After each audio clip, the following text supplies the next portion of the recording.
Verse 1, chapter 18. What chapter?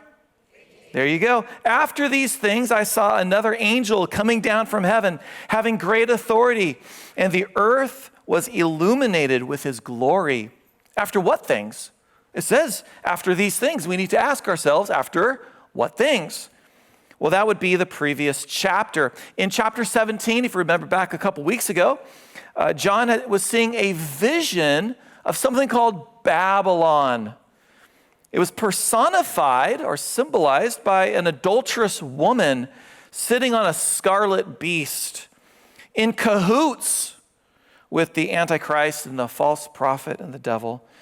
And she was representing, as we learned, spiritual adultery against God. And we see throughout the Bible, even from the Old Testament, that when people would follow the false gods and the idols, what was that called? Spiritual adultery, correct? And now this is seen and personified in this woman.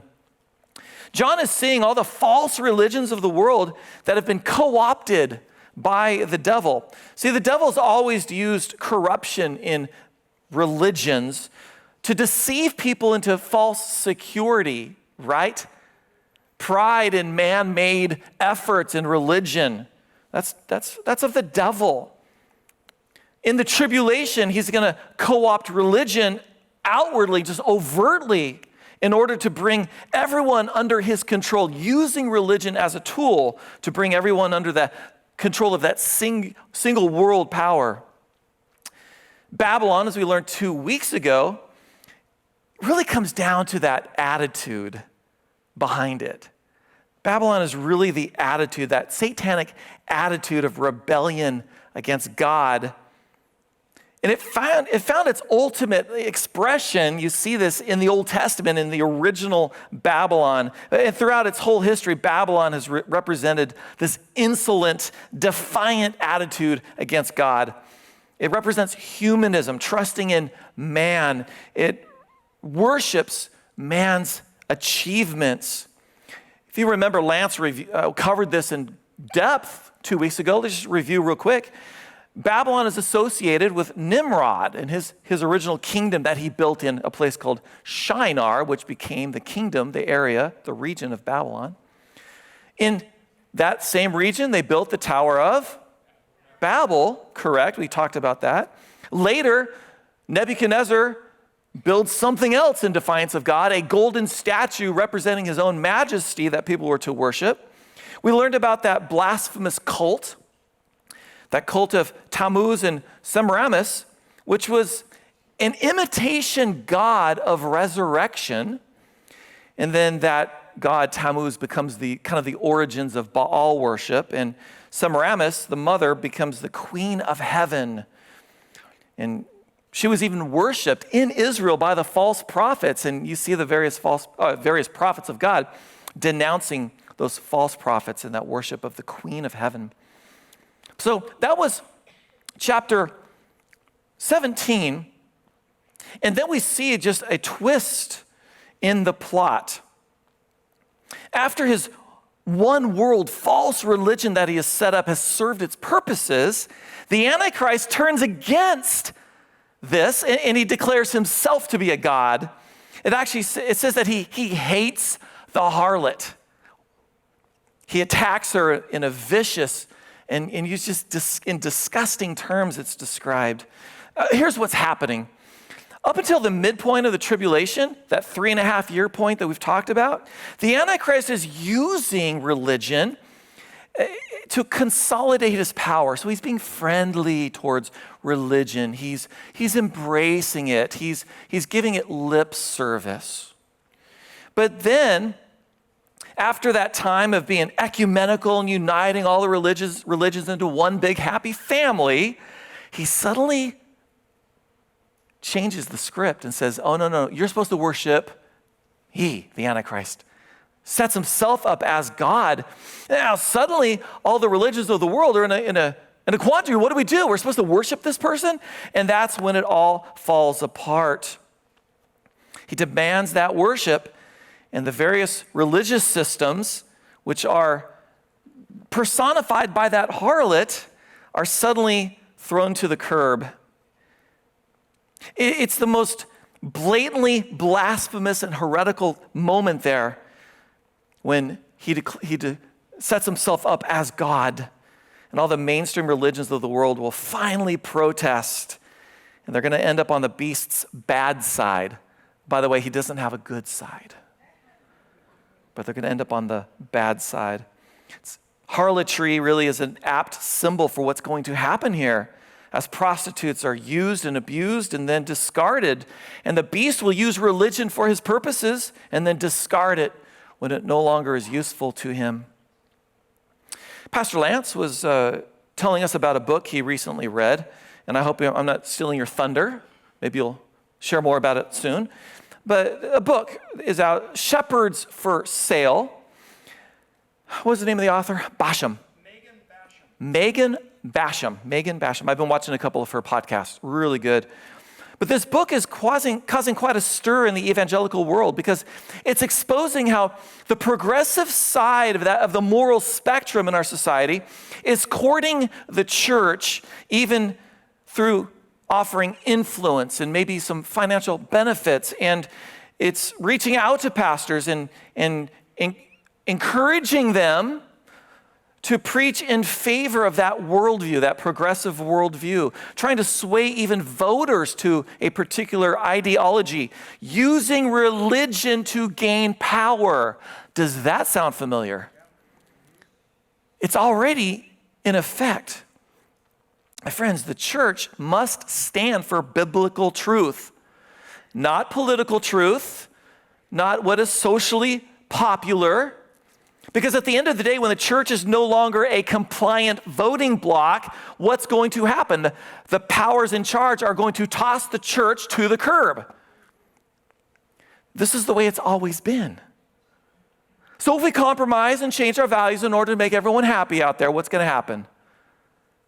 We're going to be used and abused.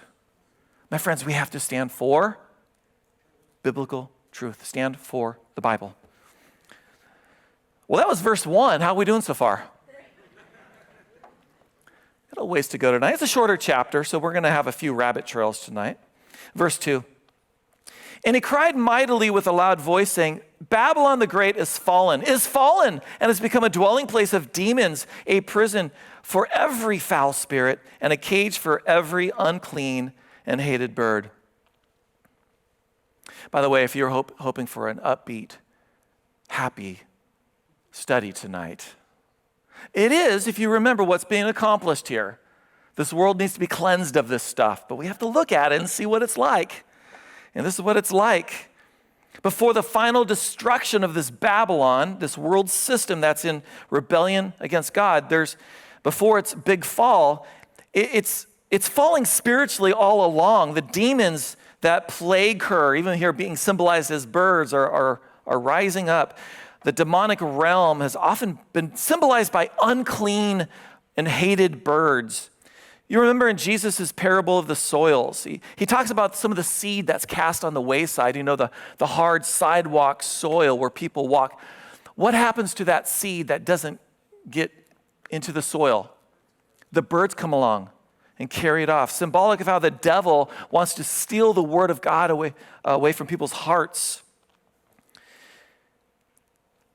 By the way, if I was writing a version of the Bible and I talked about the demonic birds, the birds that represent demons, they would be seagulls and crows.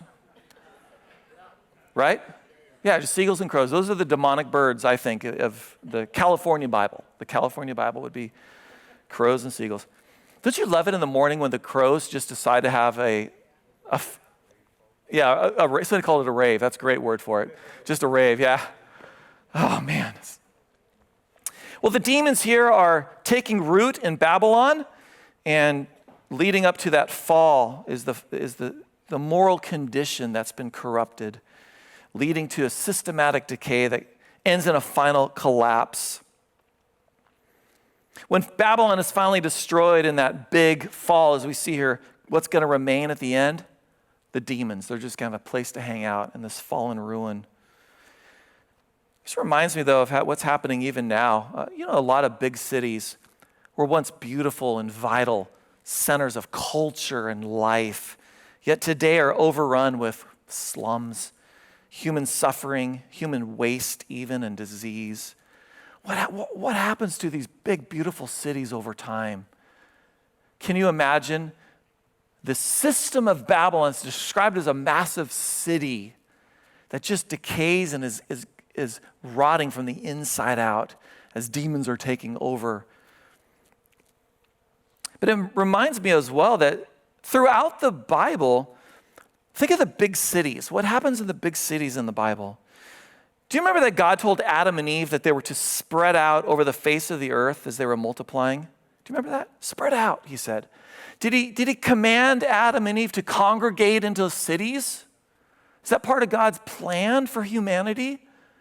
No, it's to multiply and spread out over the earth and tend to the earth as Adam was given that role. Every big city in Scripture is usually described in negative terms. The only one that isn't is occasionally Jerusalem, but even Jerusalem has its bad seasons. You have Babel, you have Sodom, Nineveh, Babylon. You have Susa in Persia. These places that are just so unhealthy. That's what happens in big cities. Big cities work to dehumanize us. There's increased crime. As you know, there's vice, gangs and slums and poverty. There's a great discrepancy between the rich and the poor. You want to have your mind just blown sometimes? Just drive down to the financial area of LA and look up at the amazing towers and think of the millions and billions of dollars that are trading hands in these places and how rich the people are. And where do they park the cars? In the underground parking area where you can lock it up and your cars are safe all day. And they come out at the end of the day with all this wealth that they've generated. They jump in their sports cars, they pull out, and what are they driving through in LA? Skid Row. The discrepancy between rich and poor, the poverty that is so on display in these big urban centers. Everything's concentrated. Yeah, there's benefits, there's jobs, there's resources and opportunities, but who else is attracted to the big cities? The devil. The devil, that's where he has the most advantage in ripping people off. My friends, this is just a reminder that God's ways are best. God's ways are best. Be fruitful, multiply, spread out over the earth. Verse 3. For all the nations have drunk of the wine of the wrath of her fornication.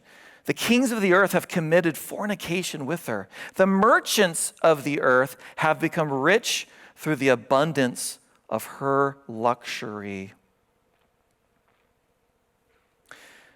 It says the nations have drunk the wine of the wrath of her fornication. I want to ask you a favor. Would you turn to Habakkuk tonight, chapter 2? Habakkuk. Why are we turning to Habakkuk?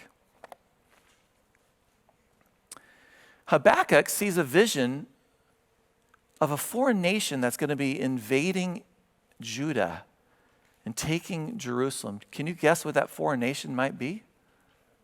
Babylon. Babylon. And in Habakkuk 2, he pronounces doom on the Chaldeans, the Babylonians, because of their attack on Judah. Look at verse 5, if you would. Habakkuk 2. In verse 5, it says, indeed, he transgresses by wine. He's a proud man. He does not stay at home. He's speaking of the Babylonian nation as a man, a proud man that gets drunk and leaves his home to do this. He enlarges his desire as hell. And he is like death and cannot be satisfied. He gathers to himself all what? All nations, and heaps up for himself all peoples. The Babylonians went out to gather different countries under their sphere of influence and conquer and bring everyone under their kingdom. In verses 6 to 8, Babylon takes out a huge debt, stealing other cities and regions for itself. And so now her creditors are going to come collecting. In verses 9 to 12, Babylon has built its house with bloodshed and violence. This is a very shaky foundation, so the Lord's going to knock it all down. In verses 13 and 14, which is beautiful, let's read this. Behold, is it not of the Lord of hosts that the peoples labor to feed the fire and the nations weary themselves in vain, for the earth will be filled with the knowledge of the glory of the Lord as the waters cover the sea. But now read verses 15 and 16. Speaking of Babylon, woe to him who gives drink to his neighbor, pressing him with your bottle, even to make him drunk, that you may look on his nakedness. And you are filled with shame instead of glory. You also drink and be exposed as uncircumcised. The cup of the Lord's right hand will be turned against you, and utter shame will be on your glory. Those nations that succumb to the seduction of Babylon, maybe they ally themselves with the Babylonians. They lock into that culture and those values. But what's happening? They're becoming drunk on that same wine that brought Babylon out, that same wine, which is actually pride. It's pride. It's a drunkenness of pride and power, desire to conquer. And those other nations that kind of give in with that, what happens to them? They get drunk on it, but then they're exposed in shame. And if you read between the lines, that's very shameful. All their parts are on display, exposed. Babylon's drunken power grab has sucked other nations into that debauchery of violence and arrogant expansion. These drunken exploits are actually shameful. I like how I wrote this. Listen, they don't realize that they left their pants at the last party and are staggering around naked. Talk about a walk of shame, right? The world's system of rebellion against God called Babylon has spread to every corner, and it is like a drunken stupor, which is leaving a trail of naked drunkards in its wake. That's what's being described. But it mentions the merchants of the earth, and this brings us really to the big theme of this chapter. This chapter in Revelation chapter 18 is often labeled as merchandising Babylon.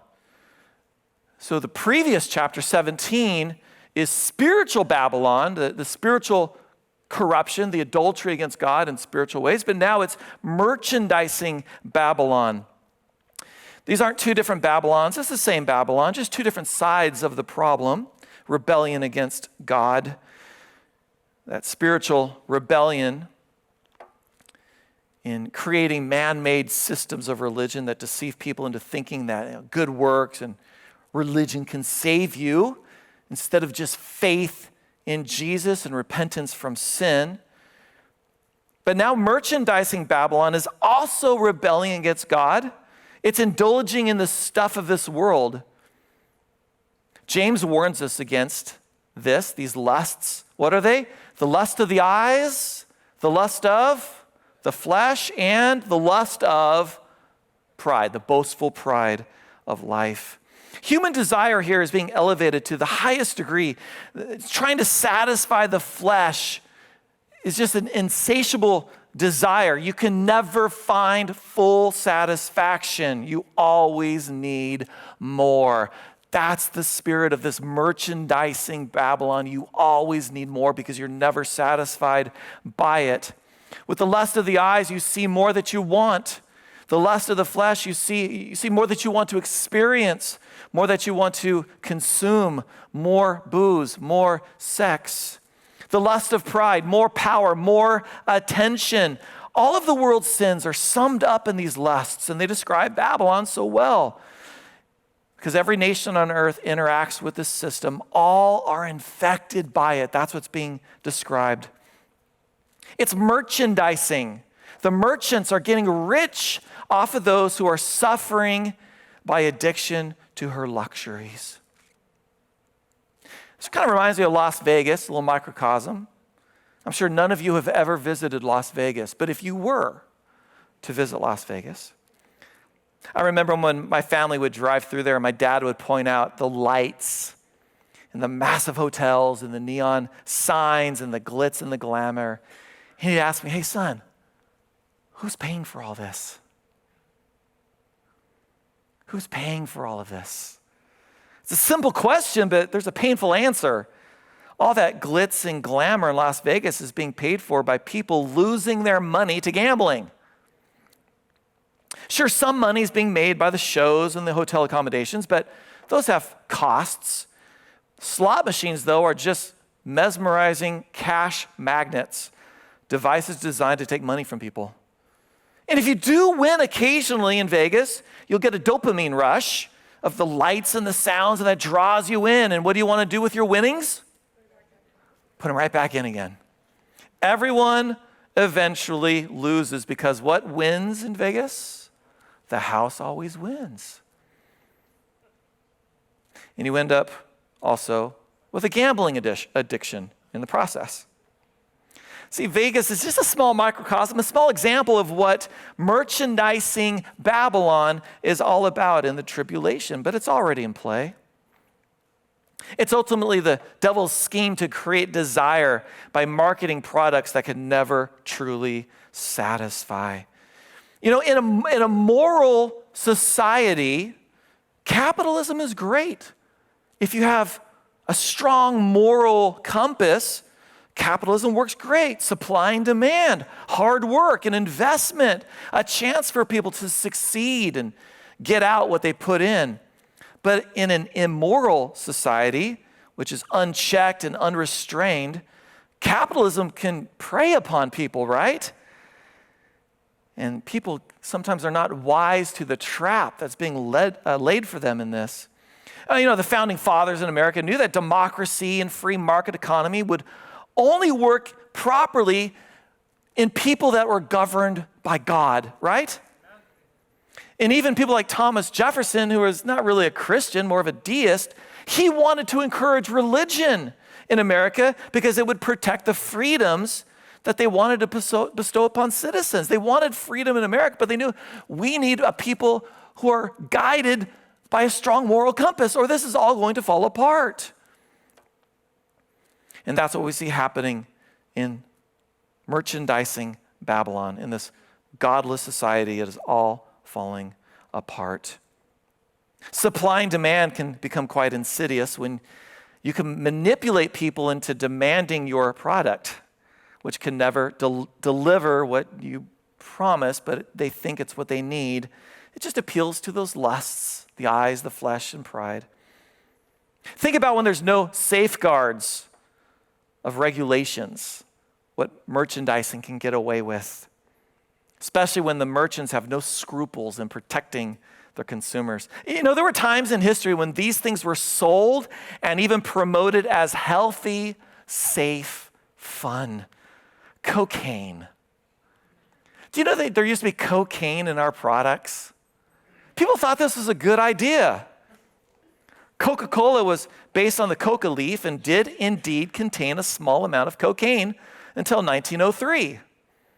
It was also a common ingredient in general health tonics and eye drops and baldness treatments, hay fever medicines, and throat lozenges, just to name a few products. Just cocaine everywhere. There was a time also where heroin was a normal product, or opium. By the time Teddy Roosevelt finally put a ban on heroin, when it became clear how addictive it was, 300,000 Americans were dependent on opiates. It was considered a wonder drug. They were all hooked on what was being called a wonder drug. It was smoked, it was used in throat pills, it was used as ointments, and even injected, especially during the Civil War, by soldiers to treat not just their wounds, but just their fatigue. And they would be pumping morphine and opium. In 1900, the Boston Medical Journal wrote this. Check this out. Heroin possesses many advantages over morphine. It is not hypnotic, and there is no danger of acquiring a habit. That's from a medical journal. Do you know that smoking used to be promoted as healthy?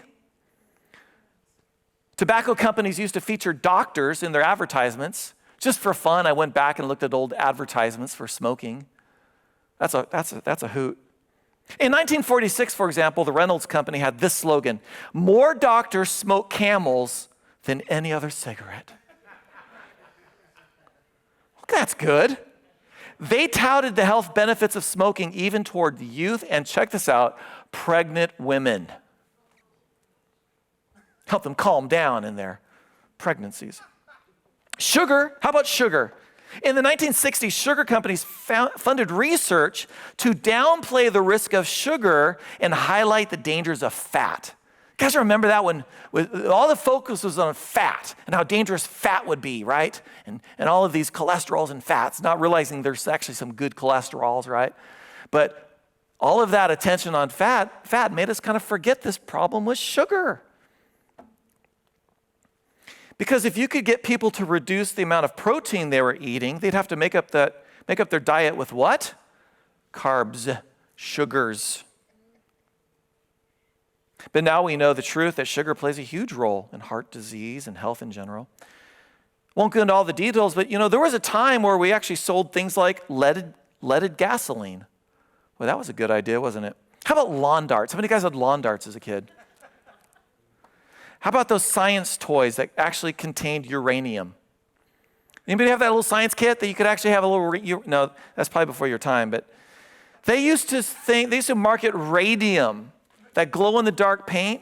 Do you know why it glows in the dark? It's radioactive.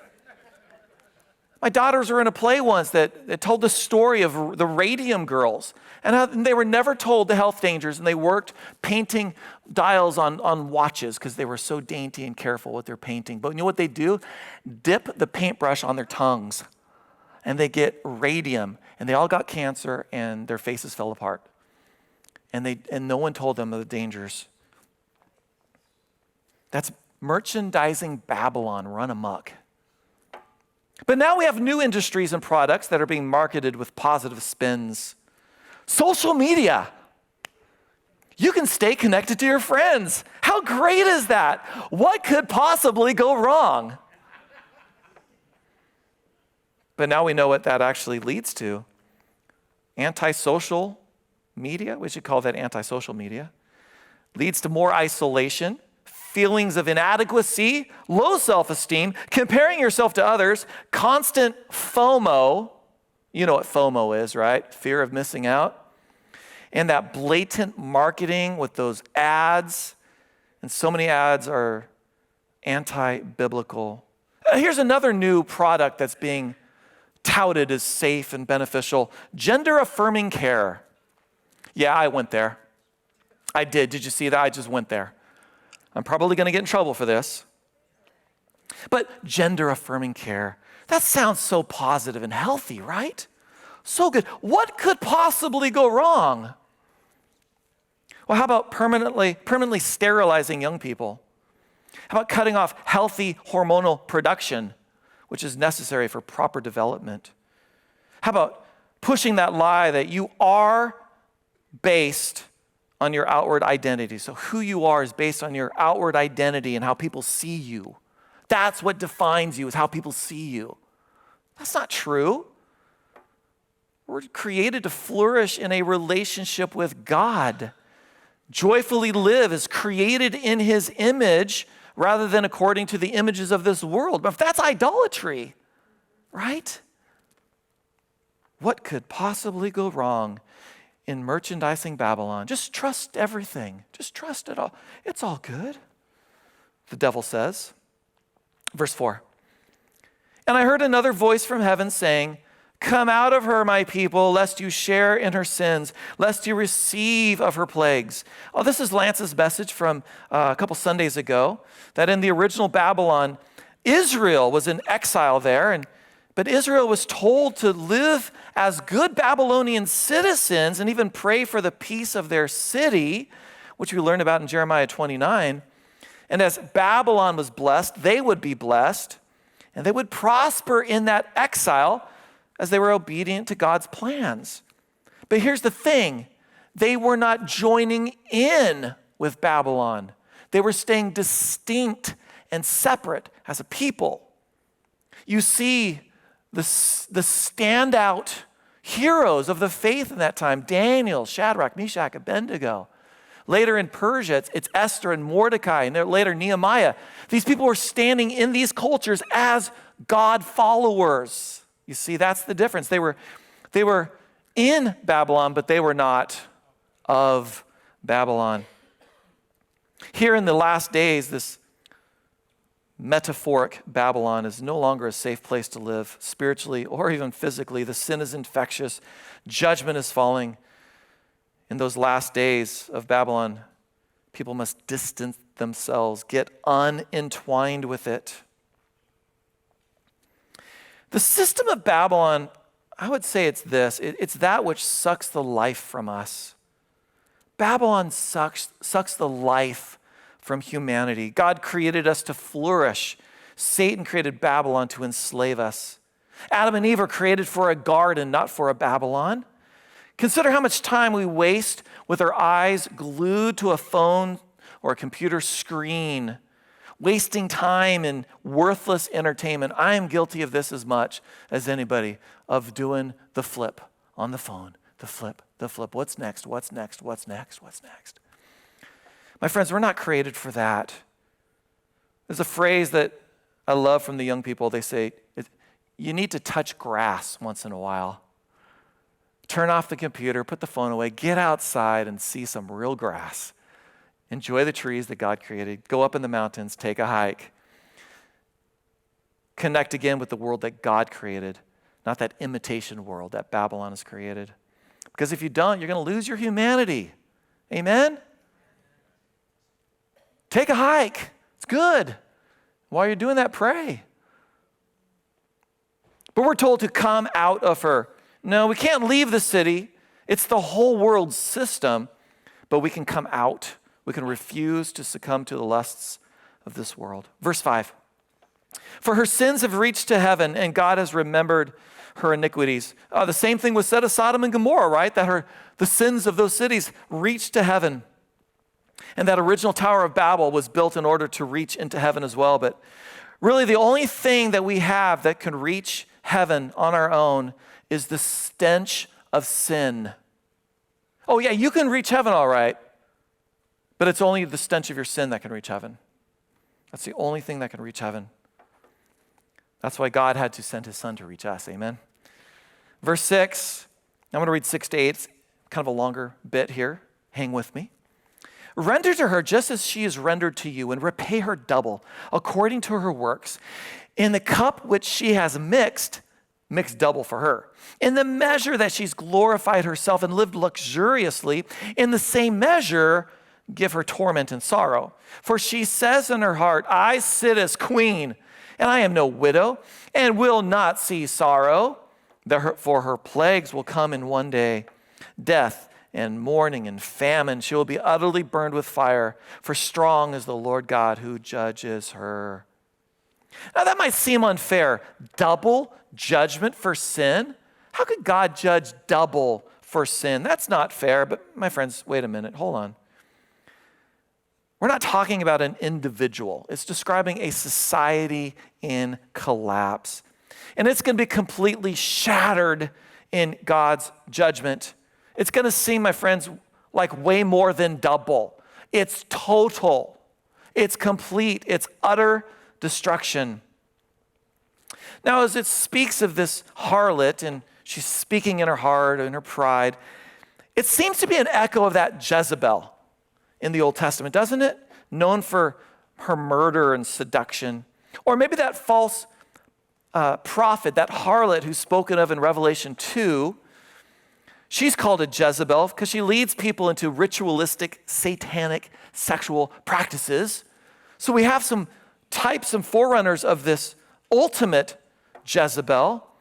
The harlot of Babylon is described this way. She mixes a cup, as we've talked about. She's enticing people into her sin. It's the ultimate false advertising. Here, drink a cup. She glorifies herself. Look at me, she says. There's a desire for fame, finding significance or relevance in how many people are looking at you, or how many likes you can get, how many reposts. If you go viral, that 15 minutes of fame feeds a desire in the heart for pride to be glorified. She lives luxuriously or sensually. I love how the King James says, if anyone has the King James, She lives deliciously. She just lives deliciously. All about pleasing the flesh and the senses. There's no concern about personal character development. It's just whatever makes me feel good. She boasts in her position. I sit as a queen. I'm no widow. She brags about her power as a queen, and she is also bragging in her youth. She's not yet a widow. You know, this phrase so elegantly captures that dangerous pride of so many young people. I'm young. I'm young. I'm beautiful. I'm powerful. Nothing can touch me. I got a whole life ahead of me. I have so many advantages over those old folks. There's a seduction in just youth, a haughty pride that comes with that. If you are young, please do not think that you are superior to the older generation. Please do not think that older generation is no longer relevant. She ignores the danger. I will not see sorrow, she says. There's no mourning in her. There's a false sense of security because she's comfortable. She's in this lavish, comfortable, complacent place. There's a sense that nothing could possibly go wrong. By the way, that's also the seduction of a place called Southern California. We are very comfortable compared to the rest of the world. We have a sense, what could possibly go wrong here? Everything's fine. We're so comfortable. Who needs to trust in God? We trust in the things around us. We trust in other things. There's a temptation to echo these statements.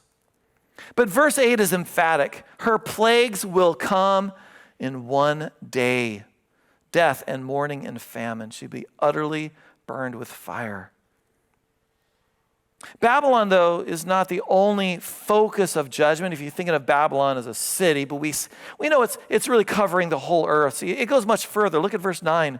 The kings of the earth who committed fornication and lived luxuriously with her will weep and lament for her when they see the smoke of her burning, standing at a distance for fear of her torment, saying, alas, alas, that great city of Babylon, that mighty city, for in 1 hour your judgment has come. Notice it's the kings of the earth who are wrapped up in Babylon's disaster. So we know Babylon isn't just a single city, that the kings of the earth have partnered with her. Babylon might be the headquarters, but that system stretches far and wide. By the way, let's play a little game. I'm going to name a commodity or something, and you tell me what city is associated with it, okay? Play a little game here. Automotive. Detroit, very good. TVs and movie. Hollywood, good. Unless you live in India, then it's Bollywood, very good. Live stage shows. Broadway, all right, you guys are doing great. Finance. Wall Street, there you are. We already talked about this one, glitzy entertainment. Las Vegas. How about this one? Anarchy, drugs, and crime.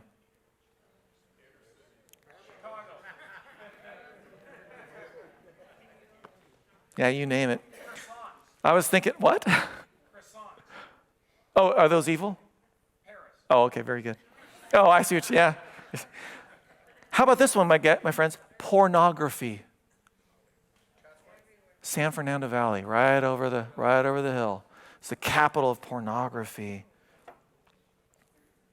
If I say to you, power and deception in the last days, you would say, Babylon.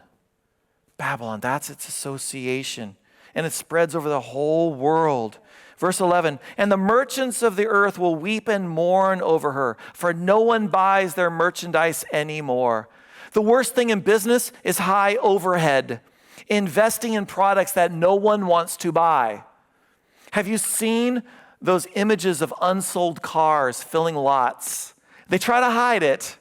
But you fly over with a drone and it just extends, maybe entire airports covered with unsold cars. In Revelation chapter 6, we talked about the third seal that is broken, which is economic collapse. We're seeing that here. Verse 12, merchandise of gold and silver, precious stones and pearls, fine linen and purple and silk and scarlet, every kind of citron wood, every kind of object of ivory, every kind of object of the most precious wood, bronze, iron, and marble, and cinnamon and incense, fragrant oil, frankincense, wine and oil, fine flour and wheat, cattle and sheep, horses and chariots. And then, like a lightning bolt, we read the last phrase, and bodies and souls of men. Now, many of these items have a dark history behind them. Ivory, you think of the slaughter of species of whales and elephants. You think of precious metals and stones, and you realize the environmental cost of mining, which is pretty steep, pretty shocking. But Revelation says that the trade is in the bodies and souls of men, slaves and human lives. People are traded in Babylon as commodities. But isn't that true even now? More slavery exists on our planet now than ever before. 1/2 of all internet traffic is pornography. And what's behind pornography? Trafficking. But it's not just sex trafficking, but there's also labor trafficking. Let me read you some statistics. I know statistics put you to sleep. I know. Just try to listen. Try to stay and process these numbers for just a minute. This is from a 2019 report. So these numbers are probably higher now, but there's estimates that there's 24.9 million people in our modern world that live in slavery across the globe. If you include people like girls who've been brought into forced marriages, that number is 40 million. 40 million people. 25% of all trafficking victims are children. 46% are women. Sex trafficking, 4.8 million victims of sex trafficking every year. Labor trafficking, 16 million victims of private industry and 4 million victims of state-imposed labor. This one is kind of shocking. The U.S. Department of Labor has identified 148 goods in our country that come from 76 countries made by forced and child labor. We're buying products that's fueling that industry.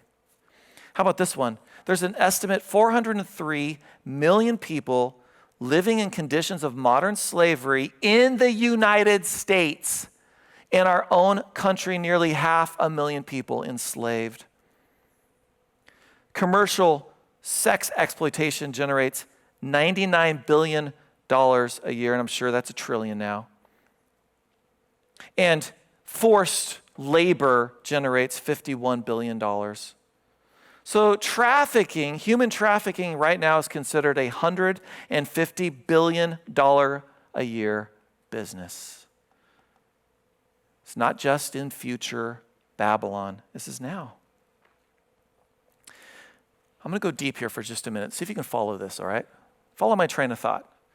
Jab your neighbor for a second if they're kind of nodding off. This is really good, but you have to listen. What's at the root of human trafficking? Here's what I think. I think the root of it all is this, that Satan hates the gospel. You see, Jesus died on a cross to do what? Set us free from sin and bondage to sin. It's in our regeneration that we're restored as new creations and set free, made human again in Jesus Christ. The work of regeneration, right? The gospel restoring the glory to us that was lost in the fall. That's the work of the gospel, amen? So Satan energizes this whole system of human bondage and trafficking because it's the opposite of the gospel. Holding people in captivity is Satan's MO. It's what he's all about. That's why we have to have a hot hatred against trafficking. It's a blasphemous and hellish industry. So we're going to be looking for ways to help those who are held in bondage. We've already partnered with Zoe International before. If you guys remember, Eric and Amy served with them for about 1.5 years. How long ago was that? Like 10 years ago? Something like that. But now there's Zoe operating down in LA, and we want to partner with them and see how we can bless them and serve them. Satan hates the gospel, so he keeps people in bondage. Aren't you glad that God has set you free in Jesus? So for that reason, we should see others set free, physically and spiritually. Physically, so we can share the gospel with them. Verse 14. The fruit your soul longed for has gone from you, and all the things which are rich and splendid have gone from you, and you shall find them no more at all. The merchants of these things who have become rich by her will stand at a distance for fear of her torment, weeping and wailing, and saying, Alas, alas, thy great city was clothed in fine linen and purple and scarlet and adorned with gold and precious stones and pearls, for in 1 hour such great riches have come to nothing. They're weeping for the fallen city. Why? Compassion? Are they weeping for a fallen city because they feel sorry for those who've been hurt by her? No. They're bummed out because they're going to lose their wealth. They don't care about the fate of the system, but rather that they're not going to be able to keep living high on the hog. Every shipmaster, all who travel by ship, sailors, and as many as trade on the sea, stood at a distance and cried out when they saw the smoke of her burning, saying, What is like this great city? And they threw dust on their heads and cried out, weeping and wailing and saying, Alas, alas, the great city, in which all who had ships on the sea became rich by her wealth. For in 1 hour she is made desolate. See, the focus is still on the wealth that they no longer have access to. We've read that phrase, lost in 1 hour, several times. How can an entire system like that break down in 1 hour? Is that possible? Can wealth just evaporate like that? Sure it can. It's happened before. You ever heard of when a stock market crashes in a single day? How much wealth can be lost in just a few hours? When the crash on Wall Street happened in October of 1929, it was actually a month-long economic catastrophe that triggered the Great Depression, which really spread across the whole world in the 1930s. But did you know there was a bigger one-day crash than even that big crash in 1929? It was in 1987, on October 19th, $1.7 trillion evaporated as the stock market crashed. All of it was blamed on nervous stock traders who began to sell off, and they stampeded like a herd of buffalo heading for a cliff, and it all went down in a few hours. If I had time tonight, and I don't, I was going to tell you the story of the Dutch tulips. Lance, I don't know if you've ever told this story here before. Funny story, sad story of people investing in tulips, thinking that there was actual value in these bulbs of tulips, and there was nothing, and it evaporated. Go look it up. It happened in the 1600s. Pretty funny. Bitcoin has been just compared to the tulip bubble. The only difference is that when Bitcoin loses its value, you get nothing. At least when the tulip business crashes, you get a pretty flower. You know, James and Jesus both warned of the danger of trusting and boasting in wealth. In James, and if you want to read with me, I'm going to be reading a few verses from James 5. Feel free to turn to James 5 if you want. I'm going to read a few things from James 5. Leading up to James 5, James is warning about the foolishness of speculation. Anything can happen tomorrow. Don't boast in tomorrow. Just say, hey, if the Lord wills, we'll do this or we'll do that. But don't boast in tomorrow. Just boast in the Lord. But starting in James 5, his words become judgment against the arrogant merchants. It's almost like he's describing future Babylon. Check out Chapter 5, verse 1. Come now, you rich, weep and howl for your miseries that are coming upon you. Your riches are corrupted and your garments are moth-eaten. Your gold and silver are corroded, and their corrosion will be a witness against you, and you will eat your flesh like fire. You've heaped up treasure in the last days. Just like Jesus, as he told us to store up treasure where? In heaven, where neither moth nor rust will destroy, and where thieves can't break in and steal. But those who invest in Babylon lose everything. The riches are corrupted. Read on, verse 4. Indeed, the wages of the laborers who mowed your fields, which you kept back by fraud, cry out. That's trafficking. That's labor trafficking right there. Ripping people off who work for you. And the cries of the reapers have reached the ears of the Lord of hosts. Babylon is notorious for ripping people off, taking advantage of the lowly workers. Verses 5 and 6 now in James. You've lived on the earth in pleasure and luxury. You have fattened your hearts as in the day of slaughter. You have condemned, you have murdered the just. He does not resist you. James was pretty ticked off, right? About corruption in his day, wasn't he? How much worse is it now, and how much worse will it be in the last days? Verse 20. Rejoice over her, O heaven, you holy apostles and prophets, for God has avenged you on her. Then a mighty angel took a stone like a great millstone and threw it into the sea, saying, thus with violence the great city of Babylon shall be thrown down and shall not be found anymore. That reminds us of the millstone of judgment that Jesus spoke of for those who would cause a little one to stumble, tied around their necks and tossed into the sea. Here, the whole satanic system of Babylon is being tied to a millstone and thrown into the sea because Babylon has caused the whole world to stumble. Powerful imagery of judgment. Verse 22. The sound of harpists, musicians, flautists, and trumpeters shall not be heard in you anymore, nor craftsmen of any craft shall be found in you anymore, and the sound of a millstone shall not be heard in you anymore.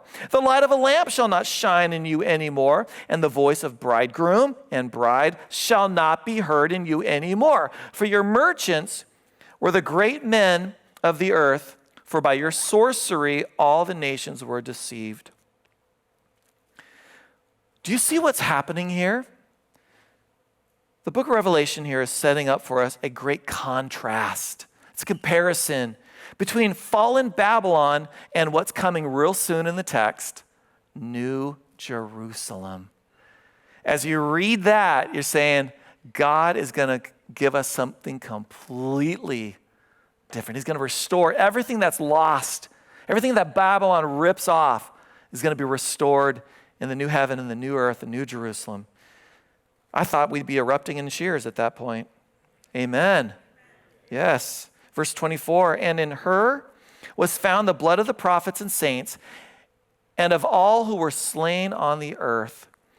So here in the last verse of the chapter, we have a huge reveal. We find out why the judgment on Babylon has been so severe. Something's been hidden from us until the system has crashed, the city walls are knocked down, and you look and you examine, and what do they find in the post-mortem investigation of Babylon's fall?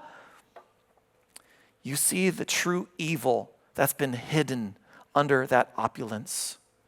You see the blood of the prophets and the saints crying out from the ground.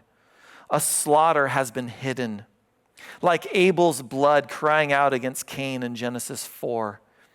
Behind the scenes, unseen by the citizens, a huge genocide has been carried out against believers who have stood firm in their faith. It's all been masked by the facade of culture and society. The wealth and the luxury has fooled everyone into thinking that you could trust this system. But that system is responsible for a slaughter, a genocide. It's exactly what happened in Germany, right, in the 30s and 40s. As millions were being exterminated behind the scenes, while the Nazis kept everyone mesmerized by their Third Reich. Well, that's just a microcosm, a small picture of what's going to happen in the last days. I know we finished the chapter, but I'm not done. We have to read the next 2 verses in Revelation, just as a preview, but we have to wrap this up. And it's really wrapped up very well in the next 2 verses. So we'll finish here these last 2 verses, beginning Revelation chapter 19. After these things, I heard a loud voice of a great multitude in heaven saying, Alleluia! Salvation and glory and honor and power belong to the Lord our God. Finally, we've missed that for the last 2 chapters. Whew, we get to see this from heaven's point of view again.